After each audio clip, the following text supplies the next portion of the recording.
No, no, no. Necesitamos darle agua, sí. Sí, sí, que si pueden. Y grábate, güey, de tu teléfono si puedes. Venga. No, yo me lo voy a llevar para... Con el emotivo rescate de Milo, un perrito encontrado con vida 12 días después del terremoto en el cuarto piso de un edificio colapsado, les damos la bienvenida a Venezuela al día. Estos son nuestros titulares. Las autoridades actualizan el balance del doble terremoto y avanzan en las tareas de reconstrucción en Venezuela. No te puedes imaginar la cantidad de destrucción, la cantidad de tragedia humana en cada esquina. Conmovedor testimonio de la periodista venezolana Andreina Solórzano sobre lo que vio y vivió durante el cubrimiento de la catástrofe natural en su país. De la alegría a la tristeza, a Panchito, el loro rescatado en La Guaira, la vida no le alcanzó. Centenares de animales golpeados por la tragedia dependen hoy de refugios que funcionan al límite. ¿Qué ha pasado entre Estados Unidos e Irán?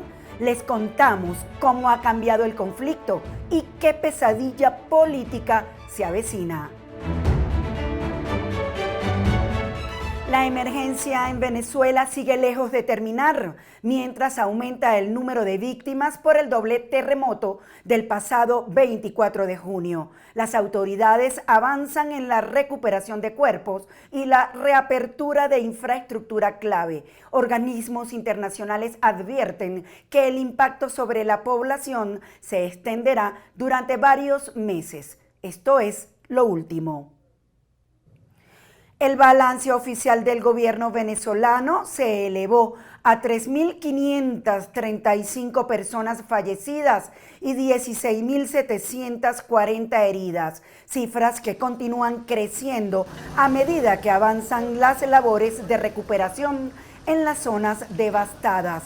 Aunque las autoridades no informan un número oficial de desaparecidos, Naciones Unidas mantiene la preocupación por miles de personas cuyo paradero aún no ha podido confirmarse. La Guaira, el estado más golpeado por los sismos, sigue concentrando buena parte de las operaciones. Allí continúan recuperándose cuerpos entre los escombros y las autoridades informaron que 231 víctimas identificadas permanecen sin ser reclamadas por sus familiares. Estos fallecidos comenzarán a ser sepultados en el cementerio La Esperanza en tumbas individuales, identificadas con cruces y placas, un procedimiento que, según el gobierno regional, cuenta con protocolos forenses y supervisión de la Cruz Roja. Sin embargo, testimonios describen un panorama mayor. Trabajadores del cementerio aseguran que durante los últimos días han seguido llegando camiones con decenas de cadáveres y estiman que cientos de personas ya han sido enterradas en el lugar, donde incluso fue habilitado un amplio terreno para continuar las inhumaciones si la emergencia lo requiere. En medio de la recuperación, el gobierno también anunció un paso importante para restablecer la conectividad del país. La presidenta interina Delcy Rodríguez informó que el Aeropuerto Internacional Simón Bolívar en La Guaira retomará a la brevedad los vuelos comerciales mediante la habilitación de una pista alterna. La terminal permanece operando únicamente con vuelos humanitarios mientras avanzan las reparaciones. Al mismo tiempo, comienzan a dimensionarse las consecuencias sobre los servicios públicos. UNICEF informó que 38 hospitales y 432 instituciones educativas sufrieron daños por los terremotos, aunque las clases ya fueron reanudadas en los estados que no resultaron afectados. El organismo advirtió que numerosos colegios utilizados como refugios deberán ser rehabilitados, antes del próximo año escolar y alertó que miles de niños continúan desplazados o separados de sus cuidadores. Con las tareas de rescate dando paso a la recuperación y reconstrucción, las autoridades siguen enfrentando el enorme desafío de identificar a todas las víctimas, restablecer los servicios esenciales y atender a las comunidades que aún permanecen afectadas por la peor tragedia sísmica registrada en Venezuela en las últimas décadas. Durante varios días, la periodista venezolana Andreina Solórzano recorrió las calles destruidas de La Guaira y otros sectores afectados por los terremotos que sacudieron a Venezuela. Como enviada especial de Noticias Caracol en Colombia, documentó el dolor de cientos de familias, las labores de rescate y las historias de quienes lo perdieron todo. Conversamos con ella sobre lo que vio y vivió en la zona del desastre, y este fue su conmovedor testimonio. Yo quiero ser muy respetuosa, pero sé que usted está ahí con su mamá. ¿Usted me puede contar su historia? No, es que no te puedo explicar. O sea, no hay palabras para explicar lo que ese hombre reflejaba en su mirada. Él me dijo sí. Y tuvo una réplica, ¿no? Y la sentí. Andreina, bienvenida a Venezuela al Día. Bueno, empecemos porque sabemos que tú fuiste a cubrir esta tragedia que lamentablemente pasó pues hace una semana, ya en 24 de junio. Mucha gente la cataloga como una de las peores tragedias, o por no decir la peor que ha pasado en los últimos años. Tú que fuiste y estuviste allí, ¿sí podría decirse que fue la peor tragedia? Bueno, en el año 99, justo el mismo lugar en donde hoy se cuentan esa cantidad de muertos y esa cantidad de colapsos en edificios, que es La Guaira, antes se llamaba Estado Vargas, fue el epicentro de una tragedia tremenda que fue el deslave de Vargas. Otras características, no fue un terremoto, sin embargo ahí también se cuentan por miles las víctimas. Sin embargo, lo que uno puede revisar de acuerdo a las estimaciones que tienen tanto la NASA como estimaciones del Servicio Meteorológico de Estados Unidos por la densidad de población y de construcciones que había en ese lugar y la magnitud del sismo, se estima que esto es mucho peor de lo que se vivió en esa época, así que sí diría que esta es la peor tragedia podría decir hasta en un siglo en Venezuela. Andreina, ya entrando un poco en materia, ¿qué significó para ti o qué sentiste cuando llegaste? Porque claro, veíamos esos reportajes, esos videos que enviaste antes de abordar el avión para decir que llegaste a Venezuela, y después cuando llegas, ¿qué se sintió? ¿Qué fue lo primero que viste? Mira, yo te digo que para mí ir en esa circunstancia agradezco de hecho que el canal me haya mandado a mí, porque nosotros como periodistas, cuando sentimos que queremos hacer algo o aportar nuestro grano de arena, nuestra manera de hacerlo es estar en el lugar, mostrar lo que pasa, tratar de conmover más corazones para que haya más voluntades a favor de ayudar a Venezuela. Yo te debo decir que también como venezolana me dolía saber que tenía que llegar a mi país, que ya es un país que me ha dolido por muchos años, porque la diáspora venezolana creo que ahora en más lugares del mundo entienden por lo que hemos pasado durante tantos años en los que perdimos las libertades, perdimos el país, fuimos perdiendo tantas cosas poco a poco. Ahora ver que estamos enfrentados a una tragedia como esta, obviamente hay un poco de impotencia de decir, bueno, ¿cuánto más? ¿Cuánto más va a pasar el pueblo venezolano? Pero también un poquito del sentido del deber de decir, qué bueno que voy a estar allá y voy a aportar mi grano de arena, así sea en mostrar y en lo que te digo, en sensibilizar, porque en este momento todo el mundo está abocado a ayudar, el corazón se ha tocado con todas las imágenes, con todas las cosas, porque la tragedia está latente. Pero una vez esto pase, esta ola pase, ahora es que comienza el drama humanitario en Venezuela y las necesidades. Entonces, si yo puedo poner mi voz para que no olvidar a Venezuela y que la gente ya los venezolanos estamos muy agradecidos con los colombianos porque han sido sumamente generosos y allá eso es lo que se siente. Pero si esa generosidad, si todavía alguien no ha aportado, no ha ayudado, no ha hecho algo por alguien, todavía hay tiempo. Hay mucho tiempo porque ahora es que se va a necesitar. Entonces, bueno, para mí convertirme en una voz que pueda decir eso, es ahora también como un deber. Andreina, cuando llegas el primer día, ¿cómo fue esa sensación que viste frente a tus ojos? El hotel en el que te quedaste, que nos cuentas en el primer video que nos informas, llegué, pero efectivamente hay mucha gente todavía con miedo que no se hacen las plantas de arriba, sino al contrario, duermen en el primer piso. ¿Cómo fue ese primer acercamiento cuando ya te bajas del avión y empiezas a ver lo que está a tu alrededor? Bueno, yo llego a Caracas y allí me voy a un hotel en donde habíamos hecho una reserva desde el día anterior. Yo llegué, el terremoto fue el miércoles, nosotros llegamos el jueves, o sea, tuvimos, la verdad, fuimos uno de los primeros equipos en llegar, si no el primer equipo internacional en llegar a Caracas, a Venezuela. Y lo que yo vi fue primero en un hotel que no nos querían arrendar la habitación, después de que ya la habíamos reservado, y de tanto insistir, nos dimos cuenta de que ellos tenían miedo. Porque ese es un edificio que tiene 10 plantas solo de parqueaderos. Entonces, a partir del piso 11 es que empiezan las habitaciones. Claro. Entonces, ya son pisos muy altos. Y los que estaban allí lo sintieron el día miércoles con tanta intensidad que dijeron no vamos a arrendar, y todas las personas que estaban en el hotel estaban durmiendo en la planta baja. Nadie quería subir a sus habitaciones. Finalmente logramos que nos dieran la habitación, pero nos dicen a su riesgo. Estamos en la zona en la zona complicada, era en el municipio de Chacao, que es en donde hubo la mayor cantidad de colapsos. Hubo 3 o 4 edificaciones colapsadas en el Chacao, hubo otras en otros sectores de la ciudad, pero es una zona sísmica totalmente de Caracas. Bueno, cuando llegamos, todo el mundo durmiendo en la planta baja, y esa primera noche ya salimos en vivo para el noticiero y teníamos que caminar solo 4 cuadras para ver uno de los edificios, el Petunia, total y absolutamente colapsado. O sea, estábamos ya en una zona de desastre del terremoto. ¿Y qué te decía la gente cuando hacías ese reportaje? La gente tenía que decirlo, estamos pasando por esto, y en un país como Venezuela, donde tantas veces se ha censurado y que pues, el gobierno efectivamente no quería que se supiera, y que el poder de reacción fue muy lento. ¿Qué te decía la gente?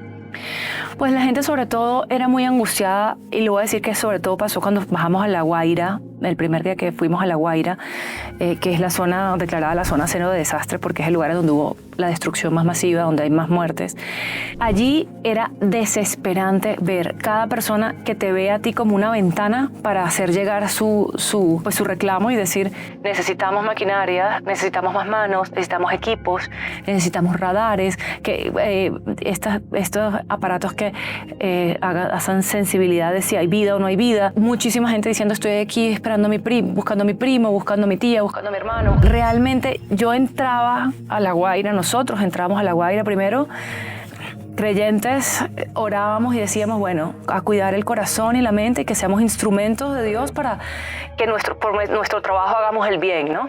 Y entrábamos como si fuese de verdad un multiverso. Eso era como una realidad paralela. No te puedes imaginar la cantidad de destrucción, la cantidad de tragedia humana en cada esquina, y al tiempo la magnitud del corazón de la gente abocada a ayudar, a dar de lo poco que tienen para ayudar al otro.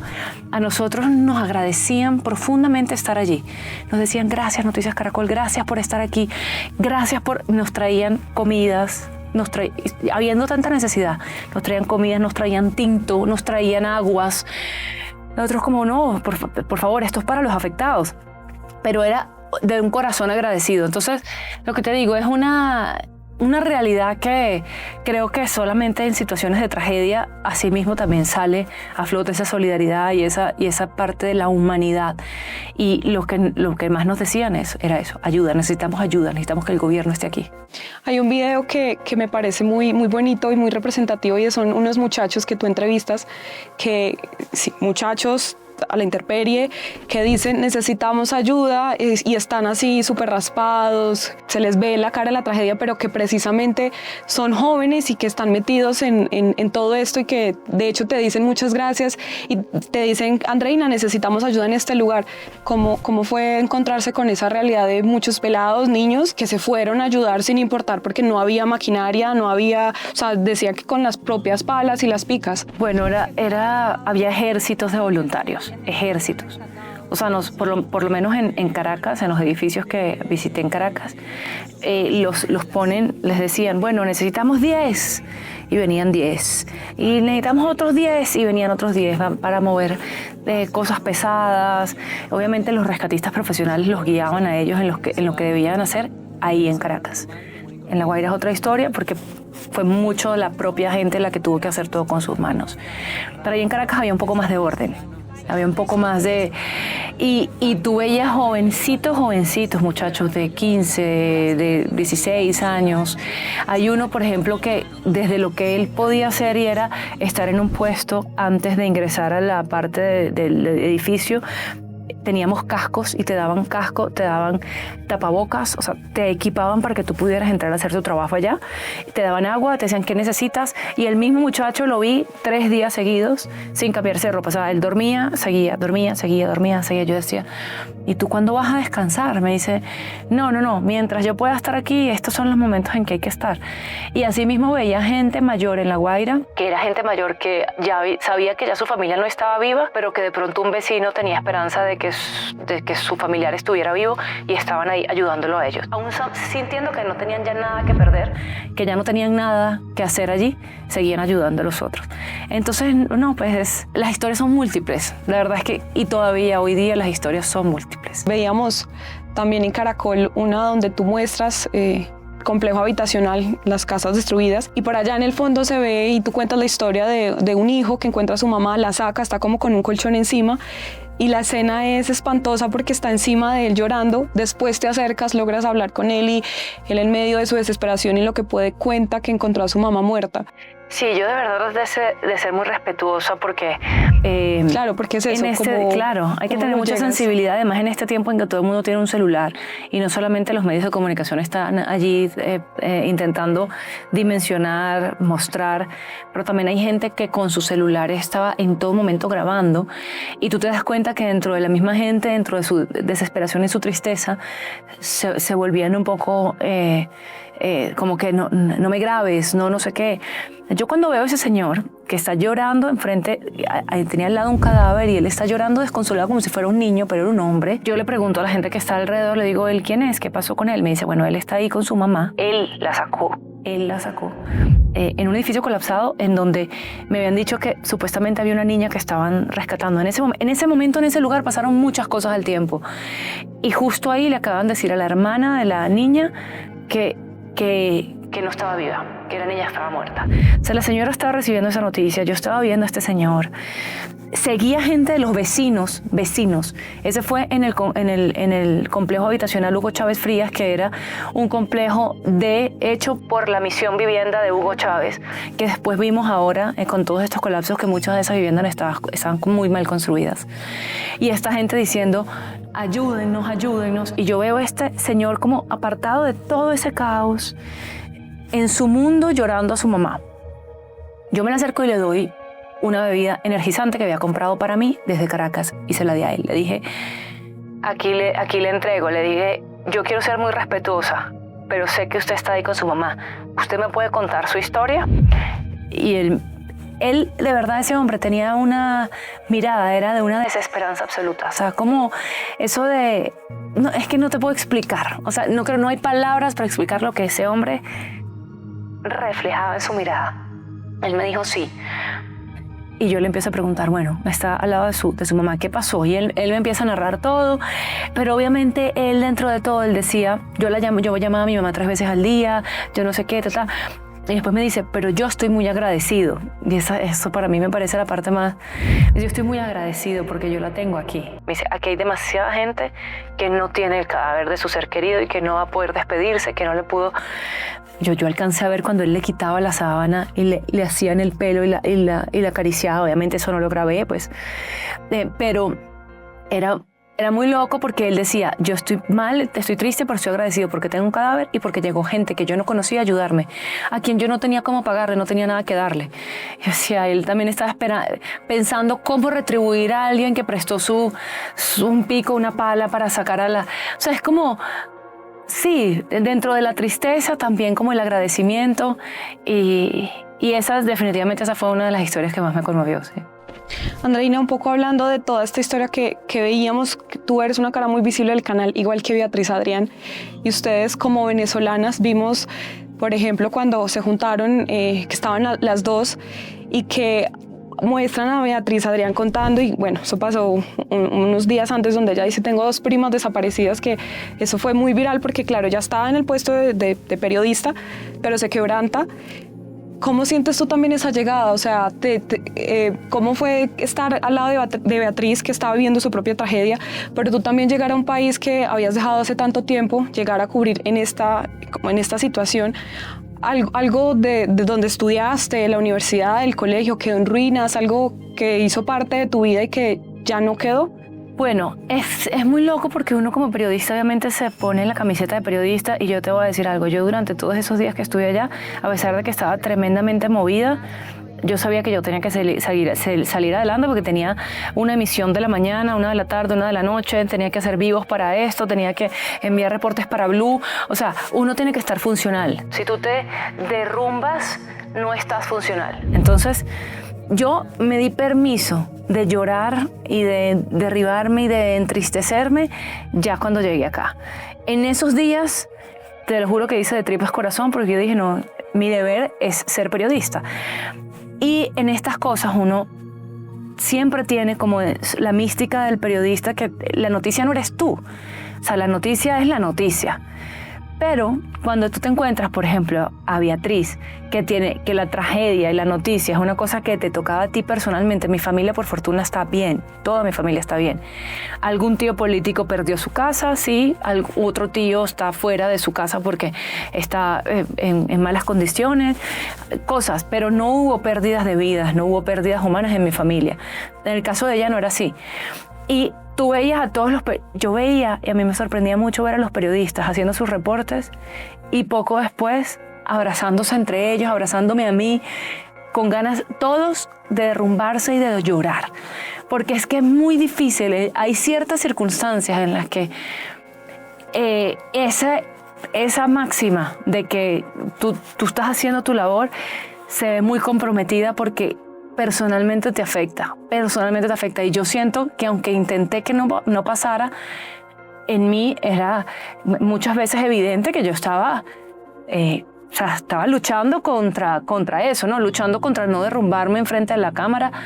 Y eso nos pasó a muchos, y eso le pasó a Beatriz. Por eso cuando la llegué y la vi, pues mi abrazo, mi solidaridad, mi cariño, porque Beatriz es una mujer sumamente valiente.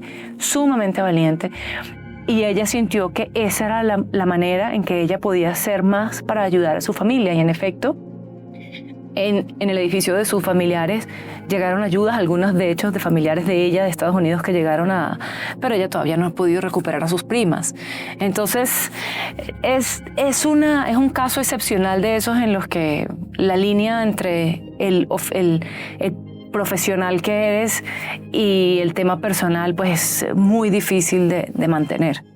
¿Y algún espacio en el que hayas estado quedó en ruinas en tu infancia o algo que recuerdes? Sé que mi colegio, me pasaron unas fotos del colegio donde yo estudié, el Colegio El Peñón en Caracas. Sé que tuvo afectaciones, que vi una pared totalmente derribada, pero no sé, no creo que haya quedado en ruinas totalmente. La verdad, no tuve tiempo de ir. O sea, no tuve tiempo de ir y constatarlo yo misma, de ver cómo estaba. No, yo estaba en otro tema, pero obviamente sí, esas fotos fueron impactantes porque siempre hubo un buen daño allí en el colegio. Andreina, hablando un poco de esa ayuda internacional, porque varios países se unieron, no la pensaron y llegaron, ¿cuál era la sensación de la gente de ver que el propio gobierno pues fue incompetente, porque hay que decirlo, pero que llegaron de distintos países, de El Salvador, de Costa Rica, de Colombia, y llegaron a ayudar? ¿Cuál era esa sensación de la gente con esas personas que venían de otros países, que vimos los topos, los perros de distintos lugares? Bueno, primero yo creo que la misma ciudadanía ya sabe que está sola hablando respecto a su gobierno. Que la ciudadanía se ha convertido en una ciudadanía activa que busca resolver sus temas por sí mismos, en buena medida de hace muchos años, apoyada por redes de solidaridad y de vecindad. Eso viene pasando en Venezuela hace tiempo, y esta fue una prueba de fuego para eso, de los ciudadanos empoderados que, como saben que no cuentan con el gobierno, se organizan en sociedad civil para responder a los desafíos que tenemos. Eso lo hemos visto en Venezuela hace un tiempo. pero el hecho de que llegara ayuda internacional, obviamente, y que llegara ayuda internacional de casi todo el mundo, porque la verdad fue impresionante, eso se sintió como un aliciente, como por primera vez en mucho tiempo no estamos solos, sí hay ayuda, sí están viéndonos. Entonces la gente, como lo he visto mucho en redes sociales también, muy agradecida con los equipos y con las personas y que dicen, mira, aquí nos han traído comida cada nada, nos tienen tal. Me decía, gracias, porque mucha gente es lo que ha hecho demostrar su agradecimiento a esas personas que fueron las que llegaron y se lanzaron al hombro, algo que en buena medida tenía que haber ayudado mucho más al gobierno. Vimos también una escena en la que sale Tsunami, el perrito. Allá me encontré con ¿cómo se llamaba? Mali. Con Mali del cuerpo de los topos aztecas. Allí estuvimos conversando con su binomio y estaba contándome que esa era su primera misión internacional, que ella había ayudado en varias cosas en México, pues que tiene también una desafortunada historia de desastres naturales y que Mali había ayudado en varias allá en México y que en Venezuela ya había logrado en muy pocas horas, en menos de 24 horas de su llegada, a tres seres, 2 personas sin vida y un perrito con vida.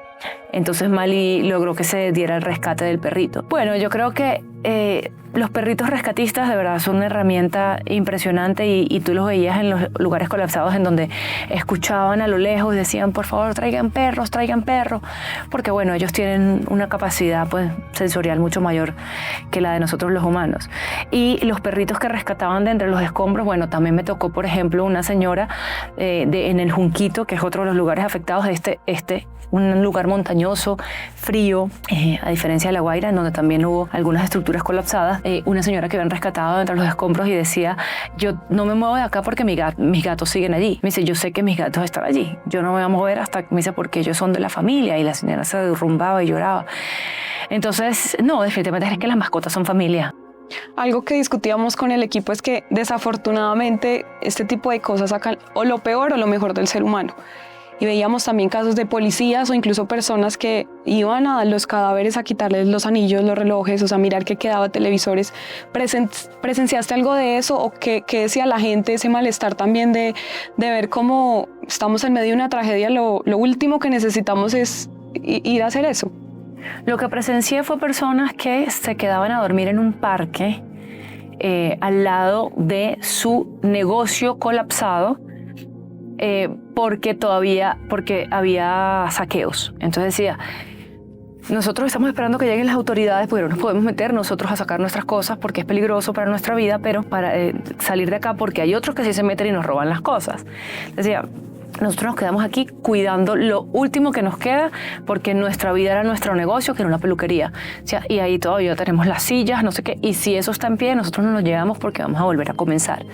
Entonces eso sí lo vi. No vi a nadie saqueando, pero sí vi otro de los reclamos que hacían los ciudadanos allá. Decía, mira a los policías, mira a los guardias, mira a los organismos de seguridad, estaban con los uniformes limpios y las manos limpias, muchos haciendo de tráfico, otros parados allí con sus fusiles y poco de ayudar y de meterse, ayudar a la gente. Eso sí lo vi. Andreina, ya para terminar, ¿qué te llevas de todo esto? Personalmente, siento que nunca nada pasa en vano y aunque esto es demasiado dolor y demasiada tristeza, demasiada pérdida para procesar, aún. Yo solo espero que de esto y de todo lo que ha pasado en Venezuela, solo salgamos ciudadanos más empoderados, más conscientes, más participativos, más unidos, que queremos redes ciudadanas que nos hagan una ciudadanía empoderada y que podamos reconstruir, que no depender de nadie más, ni de Estados Unidos ni de nadie, para reconstruir nuestro propio país con nuestras manos. O sea, yo como venezolana lo que digo es que como en las situaciones difíciles también se ve, sale lo mejor del ser humano también, porque eso lo hemos visto mucho en esta situación. Pues toda esa gente que emigró, que son ya pequeños embajadores de su país en diferentes lugares, que aprovechemos todos de traer nuestros conocimientos, de traer nuestras relaciones sociales, para hacer que haya inversión en Venezuela, para hacer que haya una verdadera transformación y que nos volvamos a levantar de todo esto. Entonces eso, definitivamente, con eso me quiero quedar, con que de las situaciones más difíciles y más desgarradoras también hay momentos luminosos y situaciones que nos fortalecen y nos van a hacer salir adelante. Un pequeño gigante sorprendió a bomberos venezolanos en La Guaira. Su nombre, Panchito, un loro que sobrevivió 9 días entre los escombros. El video de su rescate conmovió al mundo. Mira, rescatamos a Panchito. ¡Panchito! El único sobreviviente que los bomberos del estado de Miranda encontraron en el complejo habitacional OPP 033 en La Guaira fue a Panchito. Durante 9 días, el loro luchó por vivir bajo los escombros del que fuera su hogar, el apartamento 8, que el terremoto redujo a ruinas. Vaya, mi niño, sobreviviste. El cansancio y el deterioro físico eran evidentes en Panchito. Por eso, los equipos de emergencia se apresuraron en hidratarlo y prestarle los primeros auxilios. Papi, ya tomaste bastante. Después de su rescate, la suerte del lorito era incierta. Sin embargo, en las últimas horas, algunos medios internacionales han informado que Panchito murió, pese a los esfuerzos de los especialistas por salvarlo. Mira, salió de allá, La lucha de Panchito, el pequeño gigante que resistió el doble terremoto, es otro capítulo que se cierra en medio de la tragedia de los venezolanos. Justamente mientras los equipos de socorro continúan buscando sobrevivientes entre los escombros, otra lucha se libra lejos de los reflectores. Perros, gatos, aves, conejos y otros animales rescatados reciben atención en refugios y carpas veterinarias que ya trabajan al límite de su capacidad. Los terremotos no solo dejaron miles de familias sin hogar, también provocaron otra emergencia que pocas veces aparece en las imágenes de la tragedia, la de cientos de animales que quedaron heridos, perdidos o separados de sus dueños. Mientras continúan las labores de rescate entre los escombros, los refugios y centros veterinarios que atienden a estos animales ya trabajan al límite de su capacidad. En el sector Los Corales, en el estado de La Guaira, funciona una carpa de atención veterinaria donde cada día llegan perros, gatos y otros animales rescatados tras los terremotos. Muchos presentan heridas causadas por el colapso de viviendas, otros llegan desorientados, con signos de estrés o después de haber permanecido varios días sin alimento ni agua. La Brigada Veterinaria de Respuesta Inmediata, conocida como BRIVET, fue instalada el 25 de junio, un día después del doble terremoto. Actualmente está integrada por cerca de 170 voluntarios que brindan atención primaria a los animales afectados y trasladan los casos más delicados a clínicas veterinarias de Caracas. Sin embargo, quienes trabajan en el lugar advierten que la capacidad de respuesta comienza a ser insuficiente. Los refugios ya no cuentan con espacio suficiente para recibir más animales y cada jornada siguen llegando nuevos casos desde las zonas afectadas. La emergencia tampoco se limita a perros y gatos. Entre los animales atendidos también hay conejos, morrocoyes y aves que sobrevivieron al desastre, muchos de ellos con lesiones o en delicado estado de salud. Los veterinarios también aseguran que los animales presentan secuelas emocionales. Muchos muestran miedo, ansiedad o permanecen inmóviles tras haber vivido el colapso de las edificaciones donde se encontraban. La tragedia también ha golpeado a quienes hoy intentan salvarlos. En el refugio estatal Misión Nevado, en La Guaira, varios de sus trabajadores continúan cuidando a los animales pese a haber perdido sus propias viviendas durante los terremotos. Realmente no tengo un registro ahorita, porque mira cómo estamos. Todos estamos como desubicados. Esto parece una pesadilla, dijo a EFE Tania Molina, encargada del refugio, al referirse a la cantidad de mascotas que ha recibido. Aún así, permanecen atendiendo a las mascotas que quedaron bajo su responsabilidad. Frente a este panorama, organizaciones y voluntarios hacen un llamado a la ciudadanía. Solicitan alimentos para perros y gatos, medicamentos veterinarios, material de curación, jaulas, transportadoras y otros insumos que permitan continuar la atención de los animales rescatados. También piden hogares temporales y adopciones responsables para aliviar la creciente ocupación de los refugios. Porque mientras Venezuela intenta recuperarse de uno de los desastres más graves de su historia reciente, cientos de animales también esperan una nueva oportunidad.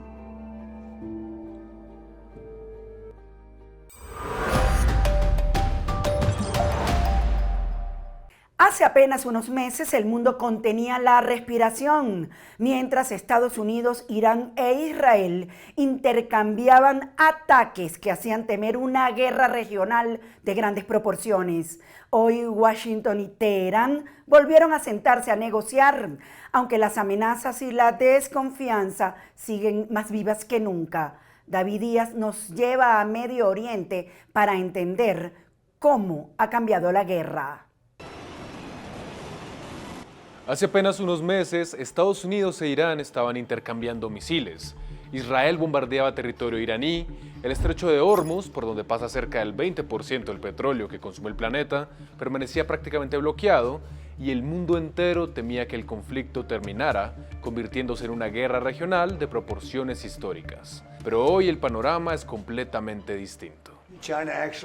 Donald Trump asegura que las conversaciones con Irán avanzan mejor de lo esperado. En Qatar ya comenzaron reuniones técnicas entre ambos países. Se habla de reabrir completamente el comercio marítimo, de limitar el programa nuclear iraní y hasta levantar parte de las sanciones económicas. Sin embargo, mientras Washington habla de paz, Israel lanza nuevas amenazas. En Teherán, miles de personas prometen venganza y los expertos advierten que basta un solo error para que todo vuelva a estallar. Entonces, ¿qué está pasando realmente? ¿Por qué Estados Unidos quiere negociar con un país al que hace pocos meses estaba bombardeando? ¿Donald Trump está perdiendo la guerra? ¿Y qué papel está jugando Israel en todo esto? Hoy vamos a entender la historia completa. Para entender lo que ocurre hoy hay que regresar unos meses. Las negociaciones nucleares entre Estados Unidos e Irán llevaban meses estancadas. Washington exigía tres cosas muy claras. La primera, que Irán abandonara definitivamente cualquier posibilidad de desarrollar armas nucleares. La segunda, que limitara su programa de misiles balísticos. Y la tercera, que dejara de financiar grupos aliados como Hezbollah, Hamas y los Houthis. Para Teherán, aquellas condiciones eran simplemente inaceptables. Las conversaciones se rompieron y poco después llegó la guerra. Estados Unidos e Israel lanzaron una ofensiva conjunta contra instalaciones militares y nucleares iraníes. Irán respondió atacando Israel, bases estadounidenses en Medio Oriente y restringiendo el tránsito para el estrecho de Hormuz. Durante semanas la economía mundial contuvo el aliento, porque cada barco que no podía cruzar Hormuz significaba menos petróleo para el resto del mundo y un posible aumento de los precios de combustibles prácticamente en todos los países. Lo curioso es lo que ha pasado con Donald Trump. Cambió completamente el tono. Después de semanas de amenazas y ataques, empezó a hablar de acuerdos. Primero anunció un memorando para detener la guerra. Después aseguró que ambos países estaban llevándose muy bien y hace apenas unos días confirmó que ya existen conversaciones técnicas entre funcionarios estadounidenses e iraníes en Doha, Qatar. ¿Pero qué está ofreciendo exactamente Estados Unidos? Aunque muchos detalles siguen siendo confidenciales, diversos medios coinciden en que el plan gira alrededor de 4 grandes puntos. El primero, reducir progresivamente las sanciones económicas que durante años han golpeado la economía iraní. El segundo, permitir que Irán vuelva a vender más petróleo en los mercados internacionales. El tercero, encontrar una solución permanente para el estrecho de Hormuz, garantizando que los barcos puedan navegar sin interrupciones. Y el cuarto, negociar nuevas restricciones al programa nuclear iraní con inspecciones internacionales mucho más estrictas.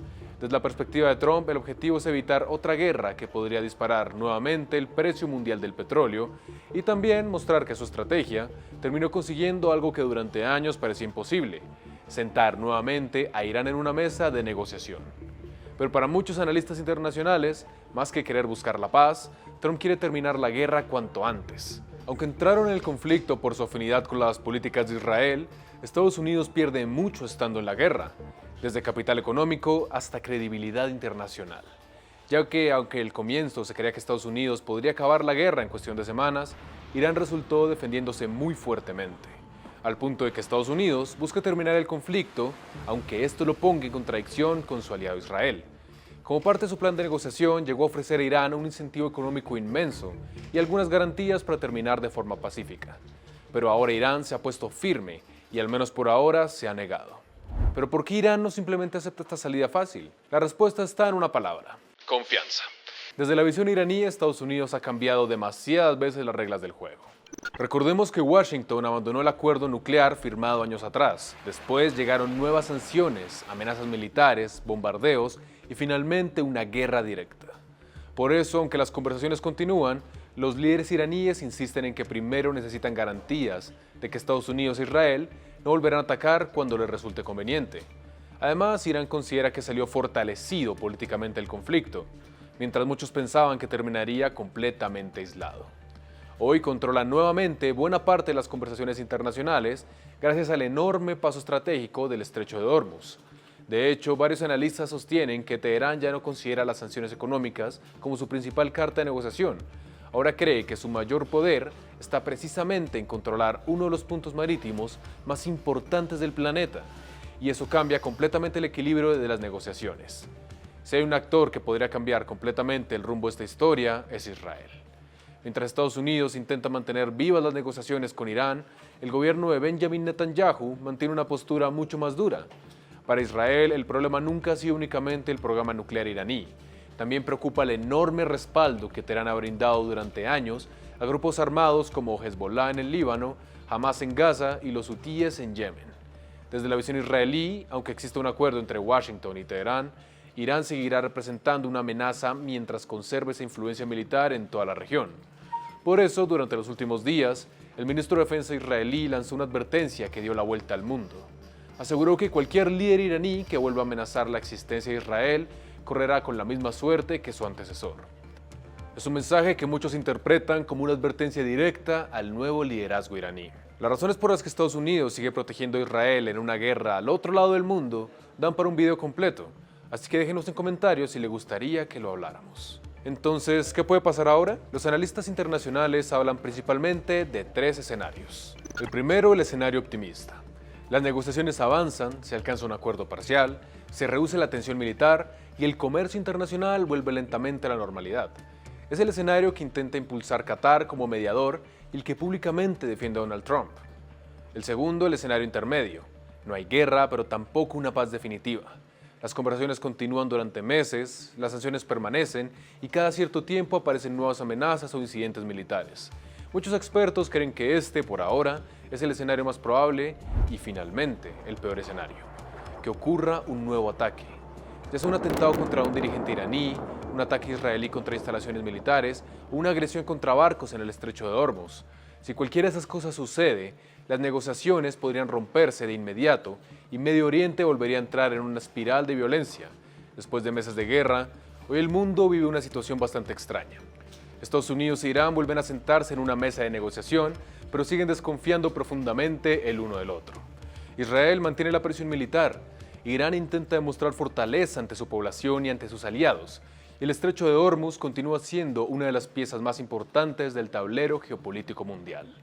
La gran pregunta ya no es quién ganó la guerra. La verdadera pregunta es quién será capaz de sostener la paz. Hasta aquí Venezuela al día, el noticiero que conecta a los venezolanos donde quiera que estén. Recuerden suscribirse a nuestro canal en YouTube, @Venezuela al Día Oficial, y seguirnos en todas nuestras cuentas en Facebook, Instagram y TikTok. Soy Yasmín América Velasco y recuerden que donde hay un venezolano está Venezuela al Día.